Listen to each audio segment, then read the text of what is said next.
देखिए मेरे ख्याल में जमहूरियत जो है मुमकिनात का नाम है, और अगर जिस तरह पाकिस्तान तहरीक इंसाफ के अक्सर चाहने वाले कहते हैं ये तो हो ही नहीं सकता, ये तो मुमकिन ही नहीं है, नहीं ये मुमकिन है, क्योंकि इसकी बहुत बड़ी एग्जांपल जो है वो परवेज इलाही है, इसकी बहुत बड़ी एग्जांपल जो है वो शेख रशीद अहमद है। एक साहब को जो है कहा मैं चपरासी ना रखूं, उसके बाद उसे अपना वजीर दाखिला रख लिया। एक को कहा कि पंजाब का सबसे बड़ा डाकू है, उसके बाद उसको सीएम बनवा दिया, स्पीकर भी बनवा दिया। और बड़ी एक लंबी लिस्ट है जिसमें खान साहब ने बड़ी पोजीशंस ली लोगों के खिलाफ, लेकिन उसके बाद उसको तब्दील किया।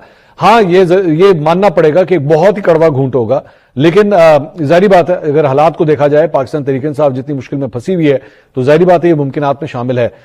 मैं हमेशा ये कहता हूं कि ऑलवेज एक्सपेक्ट द अनएक्सपेक्टेड। अच्छा अलीना शिकरी साहबा, ये जो जारी बात है, मुख्तलिफ आराएं जो हमारे सामने आती हैं, आपका क्या ओपिनियन है इस बारे में? नहीं, पीपल्स पार्टी और पाकिस्तान तहरीक इंसाफ, आपको ऑलरेडी पता है पाकिस्तान तहरीक इंसाफ के जो बानी चेयरमैन हैं इमरान खान साहब, उनकी पॉलिटिक्स जो है वो बहुत क्लियर है, और उनकी पार्टी के कुछ रहनुमाओं की भी अगरचे ख्वाहिश जरूर हो सकती है कि पीटीआई और पीपल्स पार्टी मिलके, या पीपल्स पार्टी भी ये ख्वाहिश का इजहार, आपको पता है 2024 के इलेक्शंस में भी, इलेक्शंस के बाद फौरी बहुत इस किस्म की मनूवरिंग हो रही थी कि पीपल्स पार्टी के साथ पीटीआई मिल के हुकूमत कायम कर ले, because People's Party also had the numbers, and People's Party again एक किंग मेकर वाले रोल में हमें नजर आ रही थी उस वक्त। लेकिन पीटीआई नेचुरली इमरान खान साहब चीजें ड्राइव कर रहे हैं, मुमकिन तौर पर पाकिस्तान तहरीक इंसाफ के साथ कोई ना कोई अपने मामलात लेकर चलने के लिए, या उनको जो नंबर्स दरकार है उसके लिए क्या पीटीआई को कुछ गारंटीज दे सकती है? अगरचे आपको ये भी पता है कि पीटीआई के का जो एजेंडा है वो बड़ा लंबा चौड़ा है, सो मुज़ाकरात के जरिए कुछ गिव एंड टेक वगैरह की उस पर कोई बात हो सकती है। पीपल्स पार्टी ने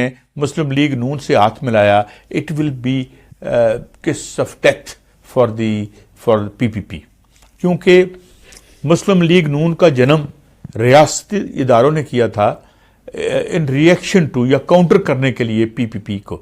जिस दिन पीपीपी ने मुस्लिम लीग नून से हाथ मिला के वो जो क्या कहते थे, वो एक किया था मुआहिदा जिसे आप कोई ख़ास नाम, चार्टर ऑफ डेमोक्रेसी, वो चार्टर ऑफ डेमोक्रेसी नहीं था, वो from Awam point of view that was a charter of betrayal, क्योंकि एक लेफ्ट की तहरीक थी।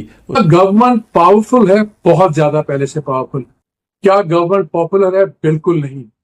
देखें, ये इनके स्ट्रक्चरल फ्लॉज, और ये इज्जत अपनी जगह, दुनिया में एक चेंज परसेप्शन अपनी जगह, लेकिन इकोनॉमी इन परसेप्शंस पे कुछ फायदा तो दे सकती है आपको कि लोगों का आपकी तरफ रवैया बदल जाता है, लेकिन आपकी सीरियस कैपेसिटी क्राइसिस है।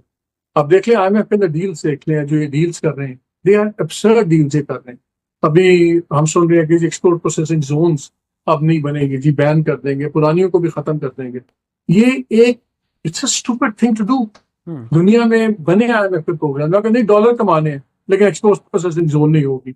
आप कहते हैं जी हमारे बहुत हम पॉपुलर हैं जी अमेरिका के साथ, ट्रम्प साहब भी कहते हैं मेरे फेवरेट हैं सारे, प्राइम मिनिस्टर भी, फील्ड मार्शल भी, लेकिन जब आप IMF का आपके पास आता है, मैं आपको छोटी एग्जांपल देता हूँ, जो कैट्स है, जो इस वक्त फर्स्ट डिप्टी मैनेजिंग डायरेक्टर है, वो हमेशा अमेरिकन होता है। ये जो इस वक्त बंदा लगाया है, ये चीफ ऑफ स्टाफ था करंट सेक्रेटरी कॉमर्स का, ट्रेजरी का, अमेरिका। जितने आपके ये आए होते हैं, ये टीम्स इनकी IMF की मिशंस, ये इनको डायरेक्ट करता है, इनको ओवरसी करता है वो बंदा जो फर्स्ट डिप्टी मैनेजिंग डायरेक्टर होता है। आपकी इंडस्ट्रियल एक्सपेंशन नहीं हो रही, श्रिंकेज हो रही, तो बुरा हाल है इन्फ्लेशन का। अभी अब बताया जा रहा है कि जी 1100 अरब के नए टैक्स लगेंगे, 260 अरब लेवी में इजाफा होगा। किससे लेने? टैक्स पे ऐसा बढ़ाते नहीं है, आपके मेरी तनख्वाहों पे और टैक्स लग जाएगा, कॉर्पोरेट टैक्स और लग जाएगा। 68% कॉर्पोरेट टैक्स यहाँ पे है, एनर्जी हाईएस्ट लेवल पे है, कौन सा इन्वेस्टर आएगा? नाज़रीन अस्सलाम वालेकुम, आप यूट्यूब चैनल देख रहे हैं। हम आपके लिए बर वक्त तमाम तर जितने भी मुल्की हालात हों या बैन अवी सूरत हाल हो, हमारी पूरी कोशिश होती है और इंशाल्लाह आगे भी होगी कि आप तक तमाम तर जितने भी वीडियोज़ हैं, चाहे वो किसी भी न्यूज़ चैनल से रिलेटेड हों, उनके टॉक शोज़ हों, हमारी पूरी कोशिश होगी आप तक बर वक्त लेकर आएँ।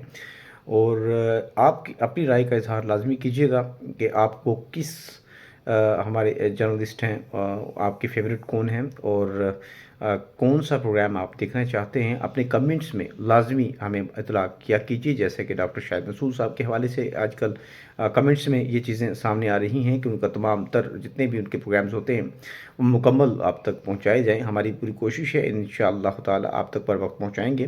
اپنا رکھیں خیال، ایسے ہی ہمارے چینل کو لائک کرتے رہیں اور سبسکرائب کرتے رہیں. اللہ حافظ.